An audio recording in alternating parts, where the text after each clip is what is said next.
J'ai été euphorique pendant un moment, mais après, forcément, j'ai eu un coup de down qui a été hyper fort, où vraiment j'ai tout remis en question, et j'aurais vraiment pu arrêter. Moi, je vois, il y a des jours, je peux passer par 15 émotions différentes dans la même journée. Bonjour et bienvenue dans notre podcast Ambitieuse Aventure. Nous sommes deux entrepreneuses, Anastasia et Audrey, et on vous invite tous les lundis matins à notre table pour parler entrepreneuriat.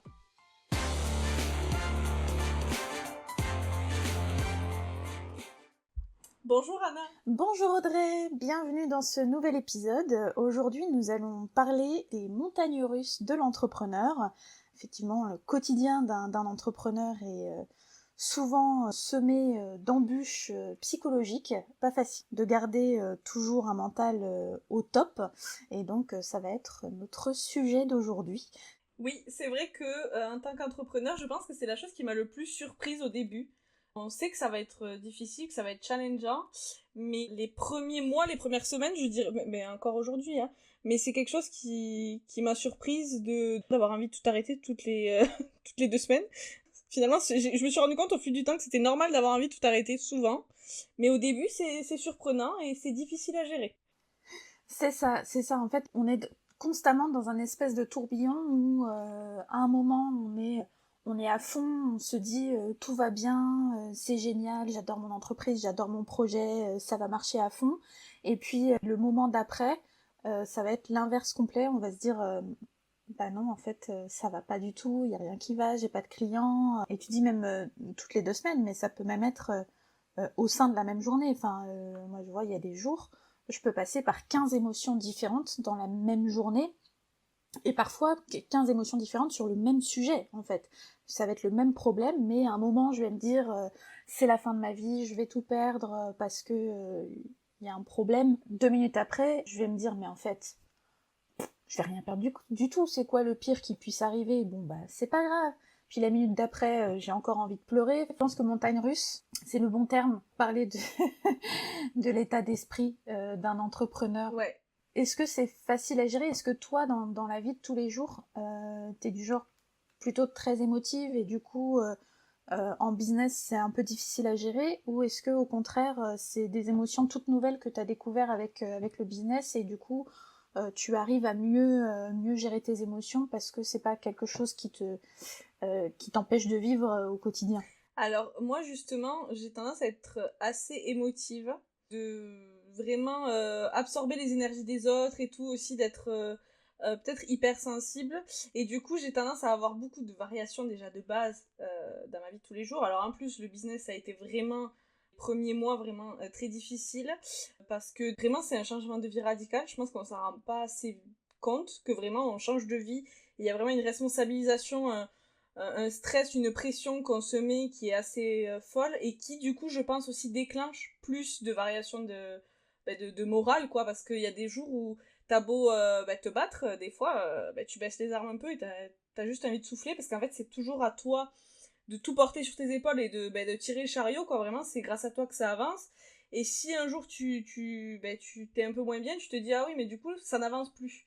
Et donc du coup il y a une espèce de culpabilité, de morale, de responsabilité, tout se mélange, ça fait un cocktail molotov et ça explose bien trop souvent.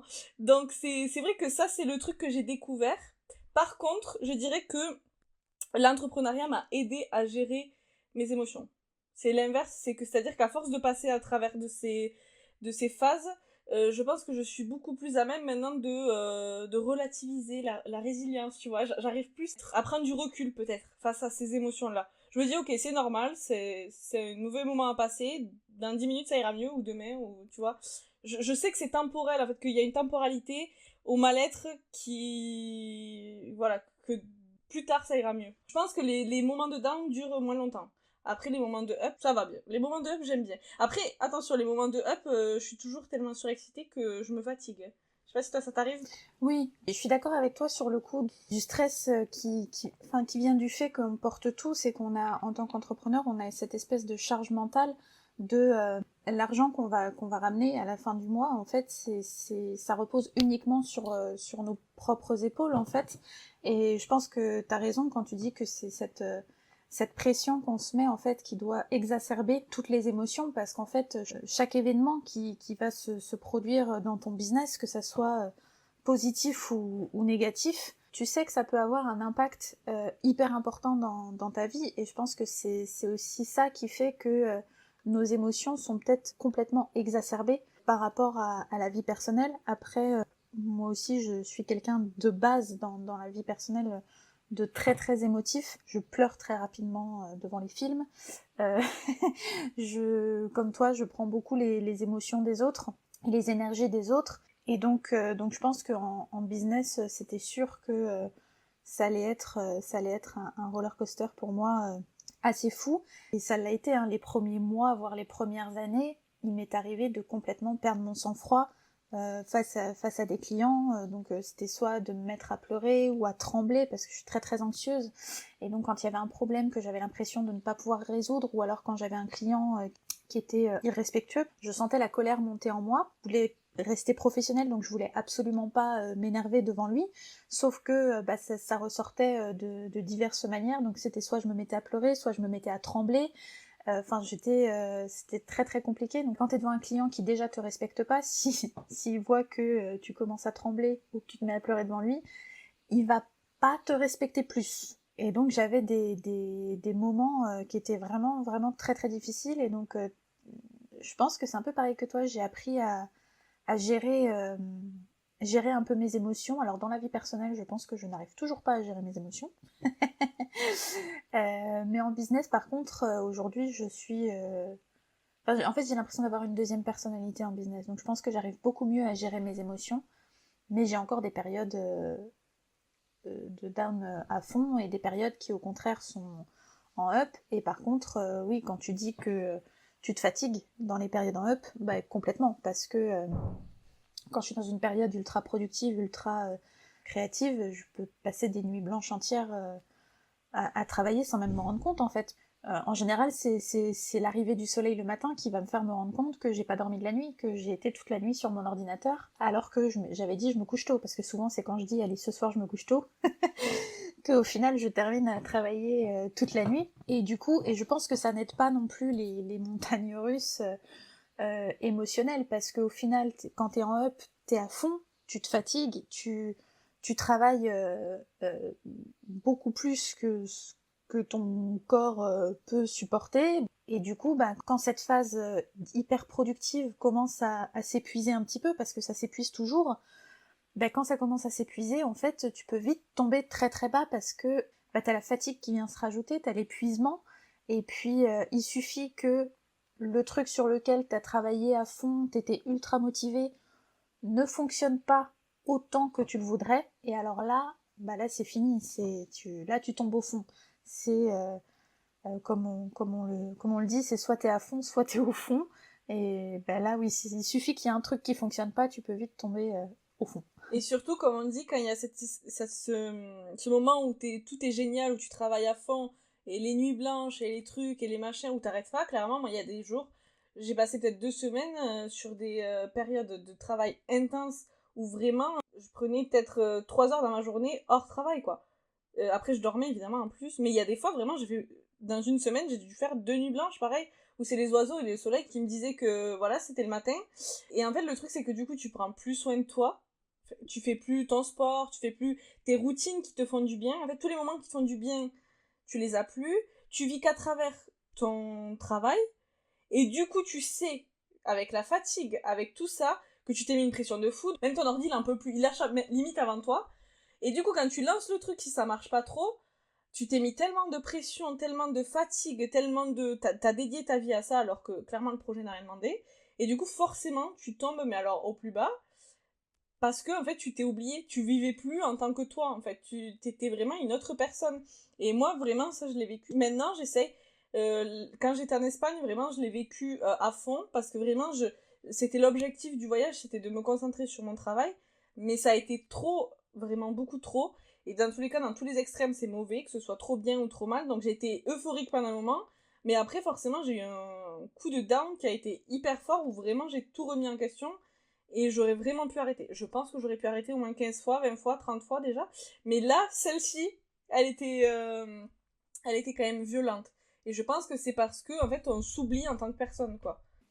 Oui, et puis en plus, là, tu revenais d'Espagne, il y avait aussi ce côté, je reviens à la réalité, Oui. je reviens à mon quotidien, je reviens à la réalité, j'étais dans une phase euphorique, et d'un coup, tout s'arrête, et je reviens à la réalité, et le truc sur lequel j'étais excitée à fond, finalement, ben, c'est plus si excitant que ça, et ouais, c'est pas facile de gérer ces périodes où, en fait, tu te dis, ben, pourquoi je fais ça? Est-ce qu'il vaudrait pas mieux que j'abandonne? Je pense que quand tu l'as vécu 20 fois, au bout d'un moment, tu te dis, bon, bah, c'est bon, je sais que ça va passer. Donc, Mm. faut savoir gérer ces périodes de down et se dire, bah, quand tu l'as vécu 20 fois, tu sais que ça va passer. Donc, tu réussis à la vivre. Et puis, tu la laisses passer, en fait, un peu comme une vague. Mais les premières fois, je pense que les 10 premières fois où tu vis ça, c'est difficile de trouver la force de se dire non, j'abandonne pas. C'est tellement violent pour le mental en fait que c'est pas facile de rester concentré et surtout de repartir en fait. Par exemple, toi, ta dernière période down, qu'est-ce qui t'a fait repartir? Qu'est-ce qui t'a donné l'impulsion pour remonter à fond et te remotiver? Bah alors déjà, je t'en avais parlé à ce moment-là et tu m'as dit t'inquiète, c'est normal. Donc déjà le fait d'en parler et vraiment de dire là vraiment j'en peux plus, je suis à bout et ça va pas, de le dire à des gens qui te comprennent parce que forcément si t'en parles à des gens qui n'ont jamais vécu ça, c'est compliqué. Des gens qui sont déjà passés par là, ça te conforte dans le fait que ok c'est normal, ça fait partie du jeu, ça fait partie du package c'est bon, tu vas passer outre ça, et après, je pense que le plus important, enfin moi dans mon cas, quand je suis en période euphorique, où je sais que pertinemment c'est ma faute, si je suis en période de down, après, enfin, on va dire que je l'ai beaucoup incité à arriver, enfin voilà, j'ai pas été très sérieuse dans le fait où je me suis pas respectée en tant que personne, entre guillemets, donc du coup je sais que si je reprends une routine saine, et si je repars sur des bases saines, où je dors la nuit, où je fais de telle heure à telle heure, enfin tu vois, quelque chose de plus carré, déjà je sais que ça ira mieux. Donc la première chose que je fais, moi personnellement, c'est essayer de repartir sur une routine Mm. et de faire les trucs obligatoires pour l'entreprise, tu vois, la baseline un peu, genre les trucs qu'il faut faire. Et Mm. après, petit à petit, t'as le cerveau, déjà quand tu t'es reposé, ça va beaucoup mieux, beaucoup beaucoup mieux. Et après, petit à petit, t'as le petit truc où souvent t'as la créativité qui revient, les petites idées, et alors moi, une fois qu'il y a une idée qui est partie, tu me connais, un coup de tête, un podcast, paf. Ouais. Oui, c'est ça en fait. Oui, en fait, il faut trouver l'espèce d'élément déclencheur. Moi, je sais que quand je suis dans une période très très down, j'ai du mal, justement, même toi, tu disais que c'était retrouver une routine qui te fait du bien.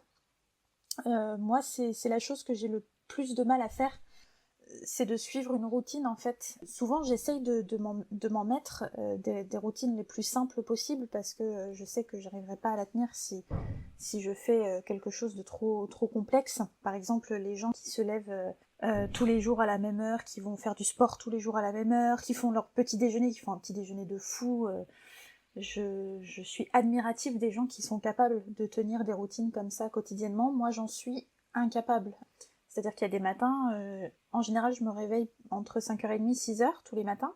Ça, c'est naturel, en fait. C'est pas moi qui me dis je vais me réveiller à cette heure-là, c'est mon corps qui me réveille à cette heure-là. Mais il y a des matins, je vais me réveiller, je vais rester au lit, je vais travailler de mon lit pendant 2-3 heures et je sais que je suis incapable de me lever. Et puis il y a des matins, je vais me lever juste pour aller prendre un café. Enfin, je sais que je suis incapable de me tenir à une routine. J'ai vécu la dépression et ça faisait partie justement des premières choses que ma psy me conseillait. C'était justement de faire une routine quotidienne. Ça avait été quelque chose qu'il avait fallu que je mette en place pour un des mécanismes pour sortir de la dépression. Mais je sais que c'est quelque chose que j'ai pas tenu en fait. J'ai pas deux journées qui se ressemblent en fait.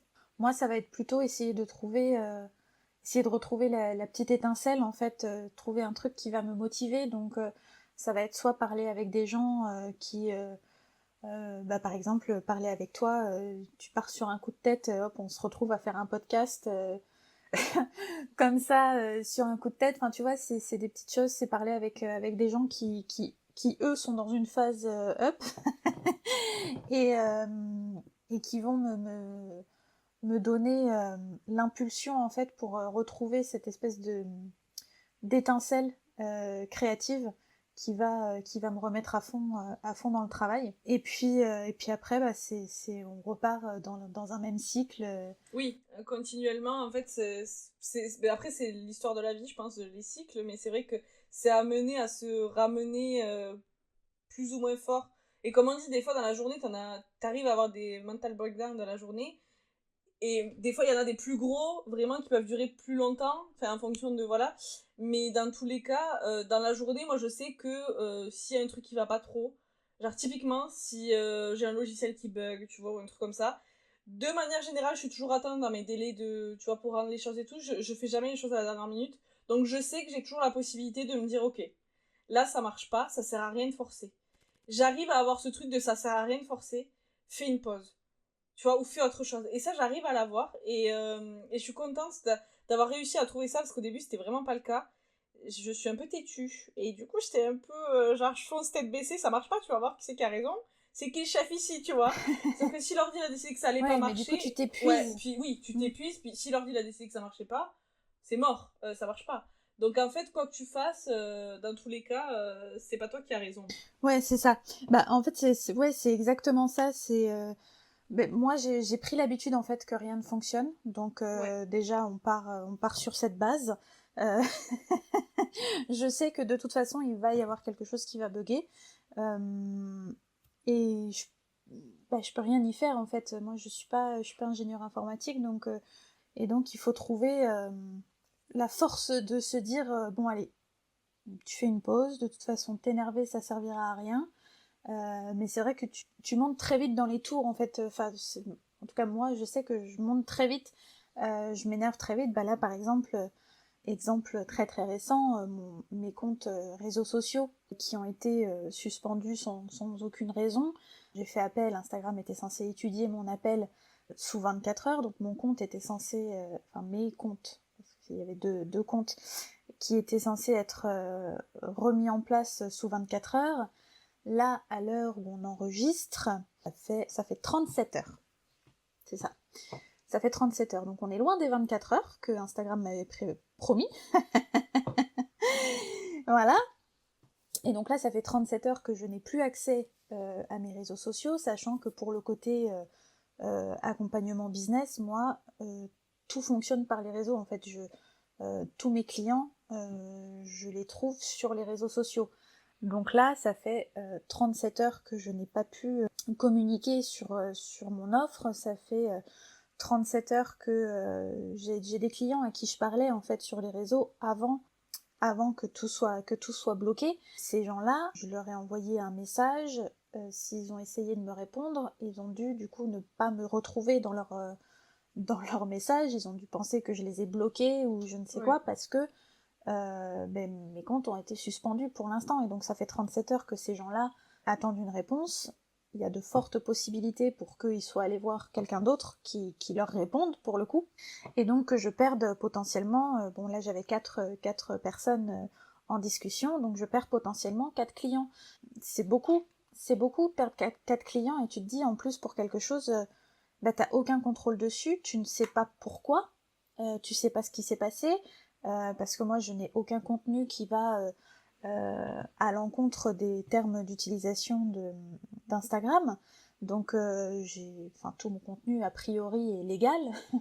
Sur les réseaux, je vais pas trop chercher les embrouilles, donc c'est vrai que là tu comprends pas, tu sais pas ce qui se passe, et puis tu peux rien y faire en fait. Parce que là, une fois que t'as fait appel, t'es obligé d'attendre. Et donc ça fait 37 heures que j'attends. Ça tombe bien qu'on enregistre ce podcast aujourd'hui parce que c'est les montagnes russes totales pour moi, parce que depuis 37 heures en fait je passe par toutes les émotions, parce que un coup je panique et je me dis je vais perdre mes clients, c'est sûr.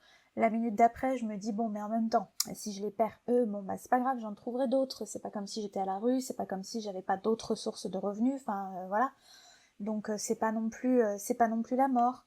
Et puis la minute d'après, je me dis oui, mais en fait imagine il y a un problème et je m'en suis pas rendu compte, et Instagram supprime définitivement mon compte, il va falloir que je reparte de zéro, et je vais tout perdre, et j'ai envie de pleurer, et ça va pas du tout, et c'est le chaos dans ma tête.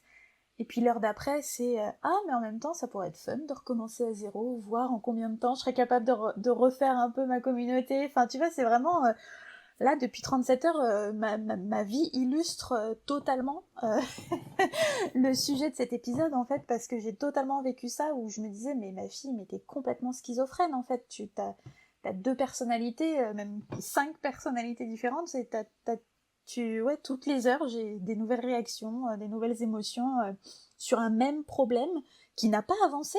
Parce qu'il se passe rien depuis 37 heures concrètement. J'attends, je rafraîchis la page régulièrement pour voir si ça a été, si mon compte est remis en place, mais il se passe rien. Et par contre, mes émotions, elles sont à fond et ça change et toutes les heures et je pense que ça résume bien en fait, voilà, la vie d'entrepreneur en général, c'est que tu passes par toutes les émotions et c'est complètement exacerbé. Je pense que ça fait 20 fois que je dis ce mot, mais il n'y a pas d'autre mot en fait. Ça me fait un peu penser à dans les téléréalités où genre les toutes premières comme Love Story par exemple, où ils sont enfermés dans une maison, ils sont une dizaine et ils sont enfermés pendant des semaines et des semaines, et donc ils voient pas le monde extérieur et ils disent que toutes leurs émotions finalement sont plus intenses que quand ils sont à l'extérieur, et qu'il y a des couples qui se forment plus rapidement, etc.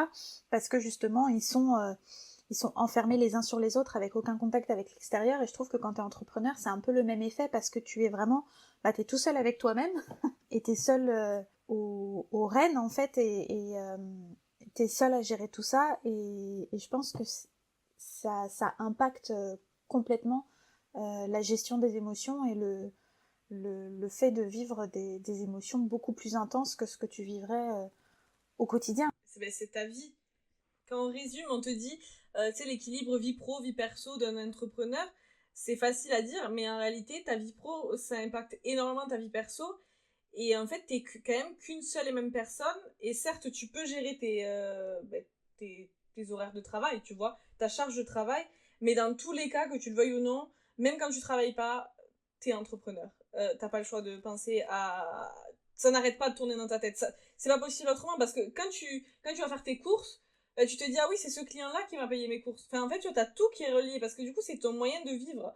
Donc, en fait, finalement, tu peux jamais arrêter de penser. C'est pour ça que dès qu'en effet, il y a un truc qui arrive, genre, toi, t'as tes réseaux, voilà, qui sont bloqués, et c'est un moyen de trouver des clients, et là, tu te dis, ah ouais, mais c'est quand même chaud, parce que si jamais ça se bloque, je perds quand même des clients, donc je perds des revenus. Donc, toi, t'as de la chance d'être entrepreneuse depuis longtemps et d'avoir une autre entreprise qui te permet de vivre, mais pour quelqu'un qui débute, ou ça, c'est quelque chose qui peut presque faire couler le truc, quoi. Enfin, tu vois, si ça dure un peu, sur la durée, ça peut vraiment mettre quelqu'un très très mal à un point, niveau business, niveau financier. Et c'est vrai que c'est hyper difficile d'avoir la résilience face à ça et de se dire, ok, tout arrive pour une bonne raison, c'est arrivé, si jamais je dois repartir de zéro, je ferai encore mieux, tu vois, mais le truc, avoir la maturité et le recul de se dire, ok, c'est une situation comme une autre, c'est à moi de choisir comment j'y réagis et de voir, tu vois, de réagir face à ça, mais voilà, on sait que c'est important de prendre du recul. Par contre, de le faire au quotidien, il y a des jours où c'est juste pas possible. Vraiment, il y a des moments où c'est juste pas possible. Ah ouais, c'est super compliqué, et c'est quand tu rajoutes, comme tu disais, quand t'es au début, parce que c'est vrai que moi maintenant, j'ai la chance d'avoir une entreprise principale qui fonctionne bien et qui fonctionne maintenant un peu sans moi, alors pas complètement, j'ai encore beaucoup de travail dessus, mais disons que j'ai une équipe qui est sur place et moi je gère simplement à distance, donc j'ai des revenus qui sont assurés tous les mois. Donc moi j'ai la chance que si mon accompagnement business ne fonctionne pas, ou si par exemple je perds ces fameux 4 clients à cause de mes comptes mes réseaux qui sont bloqués, ça va pas affecter ma vie en soi, parce que j'ai toujours mes revenus principaux de mon entreprise principale qui sont là, donc c'est vrai que le stress est pas le même, mais par contre je me souviens bien des débuts ou quand tu rajoutes l'anxiété financière, côté si ça ne fonctionne pas, si je n'arrive pas à signer tel ou tel client ou tel nombre de clients, je ne peux pas payer mes factures, je ne peux pas payer à manger. Quand tu rajoutes l'anxiété financière aux montagnes russes émotionnelles de l'entrepreneur qui sont... Parce que ça sera toujours des montagnes russes, même si tu n'as plus l'anxiété financière, tu auras toujours des fluctuations assez intenses dans tes émotions. Mais les débuts, je trouve que c'est les plus difficiles psychologiquement parce que tu as aussi souvent l'anxiété financière. La plupart des entrepreneurs démarrent avec un très petit budget. Il y en a qui vont démarrer en étant toujours salariés à côté, mais il y en a plein aussi qui vont se lancer sans rien en fait, avec juste peut-être le chômage. Mais bon, le chômage c'est pas non plus la panacée en général, voilà. Donc c'est vrai que quand tu rajoutes l'anxiété financière, moi quand j'ai démarré, c'était en Angleterre, et en fait en Angleterre, pour avoir droit au chômage, tu dois être resté plus de 24 mois dans la même entreprise. C'est-à-dire que si tu as fait plusieurs entreprises sur les 2 ans, tu n'as pas le droit au chômage. Et donc moi, quand j'ai quitté mon entreprise pour lancer mon agence, je crois que ça faisait 22 ou 23 mois, quelque chose comme ça. Sauf que ça, je le savais pas en fait à l'époque. Moi, je connaissais pas encore mes droits en Angleterre. J'aurais pu avoir droit au chômage si j'étais restée un mois de plus, parce que sinon, je pense que je serais restée un mois de plus, juste histoire de voilà. Mais du coup, je me suis retrouvée en fait sans revenu. Et là, t'as pas le choix en fait, parce que si ça fonctionne pas, tu payes pas tes factures, tu manges pas, tu fais rien quoi. Donc cette anxiété, je m'en souviens comme si c'était hier, c'était il y a 8 ans maintenant, mais je m'en souviens très très bien, ce côté, bon, qu'est-ce que je vais faire, il faut que je retourne au salariat, il faut que... comment je vais faire, quoi. Et là, ça intensifie encore plus tes émotions, parce qu'il y a un véritable enjeu qui peut... Enfin, je trouve que c'est les deux pires anxiétés dans la vie, c'est la santé et l'argent. Pour moi, c'est les deux pires anxiétés que tu puisses avoir. Après, il y a toujours d'autres anxiétés qui viennent se poser dessus, mais l'argent et la santé, en fait, c'est tellement crucial, en fait, Ouais, c'est essentiel. pour vivre bien. C'est clairement essentiel dans la vie, au ça. quotidien, t'as pas le choix. Enfin, la santé, c'est évident, parce que si tu n'es pas en santé, c'est évident. Mais l'argent, souvent, on Oui, dit voilà. oui, c'est qu'un détail, ou enfin, ça reste, Ouais. nous, en Non. France, c'est très tabou, mais en réalité, l'argent, ça change tout. Ben, peut même C'est ça. changer ta manière de te soigner. L'accès à la santé peut être déterminé par l'argent. Exactement. Donc, vraiment, C'est ça, oui. c'est pas juste un détail, quoi. Ça détermine beaucoup de choses quand même dans ta vie. Si tu vas pouvoir bien te nourrir, tu vois, ça va déterminer, ça aussi un effet sur ta santé, tu vois. Donc vraiment, oui, non, c'est pas rien. Et c'est pour ça que c'est aussi difficile. Et qu'il y en a beaucoup qui arrêtent très vite parce que quand t'as une famille à gérer, c'est pas que toi, quoi, que tu emmènes dans le bateau. Et c'est compliqué, quoi. Le bateau, des fois, on est dans des rapides et on sait pas trop si on va réussir à en C'est sortir, ça. quoi. C'est ça. Et pouvoir gérer ses émotions dans ces moments-là, c'est quand même... ouais, assez difficile. Peut-être un peu plus facile quand t'es seule, parce que comme tu dis, quand t'as une famille à gérer, moi j'étais seule, donc au final, si je coulais, je coulais toute seule, quoi. Donc c'était pas trop grave. Je pense que quand t'as une famille, si tu coules financièrement, tu coules psychologiquement, bah, en fait, tu embarques toute ta famille avec toi dans les problèmes, tu embarques toute ta famille avec toi dans le burn-out, dans la dépression, donc c'est encore plus difficile. Je pense que ouais, c'est encore plus difficile à gérer quand t'as une famille ou juste un couple, mais quand t'es pas tout seul, quoi. Moi j'étais toute seule, donc au pire, j'arrivais pas à gérer mes émotions. Et au pire, je coulais, mais je coulais toute seule, quoi. Donc c'était pas... ça aurait été plus une question de fierté pour moi. Oui. J'aurais pas eu envie de rentrer chez mes parents en disant j'ai tout raté, c'est un échec total. Voilà. Oui, Ça, mais au pire... je pense que c'était un moteur aussi. Oui, c'est sûr que la fierté, l'ego fait beaucoup, mais au pire, tu sais Ouais. que, tu vois, t'as un parachute de secours, quoi. Oui, au pire, c'est pas grave. Et puis on apprend aussi des échecs. Mais c'est vrai que sur le coup, Sur le coup, pour moi, c'était aussi un moteur. Oui. Il y avait le moteur financier de toute façon, faut que je mange, donc va falloir que ça fonctionne à un moment ou à un autre. Et puis, il faut que ça soit ça qui fonctionne, parce que je peux pas retourner chez mes parents et dire, bah voilà, je me suis lancée là-dedans et j'ai raté, quoi. Ouais. C'était, pour le coup, une fierté, fierté totale. C'est vrai. Mais je pense qu'être au pied du mur, ça aide. Hein. Mais c'est ça. C'est difficile ça à te gérer, force, mais ça aide. Enfin, ça aide. C'est un euphémisme peut-être, mais... Ouais. Ben, je pense que en fait, ça te force à te dépasser. Ouais, c'est sûr. C'est que, ouais, t'as pas le choix, donc tu te forces, tu te trouves des capacités que t'aurais peut-être pas imaginées autrement. Et puis tes émotions, bah, tu les gères. Tu les gères comme tu T'as peux. pas le choix Et de puis, faire avec, ouais. ben, c'est ça. Et puis si t'as réussi à passer ce cap des 20 premières fois où tu te dis c'est pourri, je vais tout abandonner, je suis nulle, ça ne sert à rien, je vais jamais y arriver. Bon bah après tu finis par savoir que c'est normal et que t'as choisi la vie d'entrepreneur, donc t'auras toute ta vie des montagnes russes émotionnelles. Et donc tu les laisses un peu couler sur toi. C'est vrai qu'aujourd'hui ça a plus trop d'impact sur moi ces périodes. Enfin, je sais que je les ai encore, mais disons que je les laisse passer en fait. Je sais que ça va passer, donc bon, au bout de 8 ans, t'as l'habitude, hein. C'est quand Ben ouais, quand tu t'habitues forcément, c'est t'as ça. pas le choix. Ça s'appelle de la survie, je crois, à ce stade. Ouais, Et voilà, je c'est pense ça. aussi qu'on a tous une part un petit peu de... On aime bien l'intensité. On aime bien Ouais. on aime bien... quand on vit à fond, en fait. Je pense que quand tu fais ça, c'est que t'aimes vivre intensément. Ouais. Parce que tout est plus intense et je pense qu'on aime bien l'intensité. Donc, on est un peu...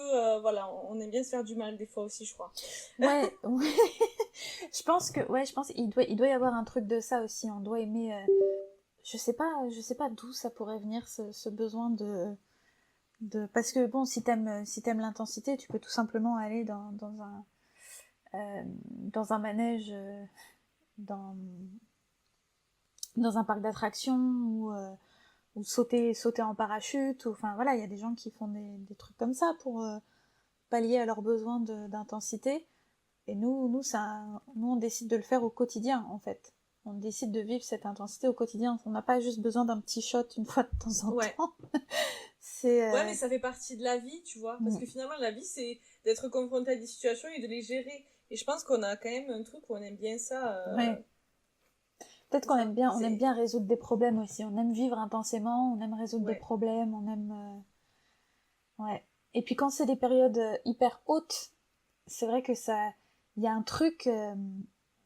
Enfin, ça procure tellement de plaisir, tellement de bonheur d'être... Tu sais, quand t'es dans une phase hyper productive, hyper créative, t'as 1000 idées. Ouais, c'est génial. C'est ça, ton cerveau ne s'arrête pas, t'as l'impression qu'il y a de la fumée qui va sortir tellement ça bout d'idées, et t'es à fond, et comme on le disait au début de l'épisode, on peut travailler des nuits entières sans même s'en rendre compte. Je trouve que ça, c'est ces moments intenses de créativité, ça procure un tel bonheur, enfin je saurais pas... Ouais. Parce que une c'est vrai satisfaction. Mais c'est tellement intense. C'est presque de la puissance. Tu te dis, waouh, mais j'arrive à faire tout ça et tout, c'est génial. C'est un peu le génie, tu sais, qui arrive à créer quelque chose. C'est ça, tu es le génie. Wow. Tu es le génie et t'as envie de partager ton génie avec le monde. Le monde, évidemment, on partage ça avec le monde. C'est ça. Mais en fait, c'est complètement ça. Tu as un sentiment de puissance, et c'est vrai que moi, quand j'en parle avec des amis qui sont pas du tout dans le monde de l'entrepreneuriat et qui sont eux qui sont plutôt faits pour une vie calme, pas trop de chocs, pas trop de changements, pas trop... quand je leur raconte que j'ai fait une nuit blanche à travailler, ils me regardent avec des yeux ronds, l'air de dire mais pourquoi tu t'infliges ça?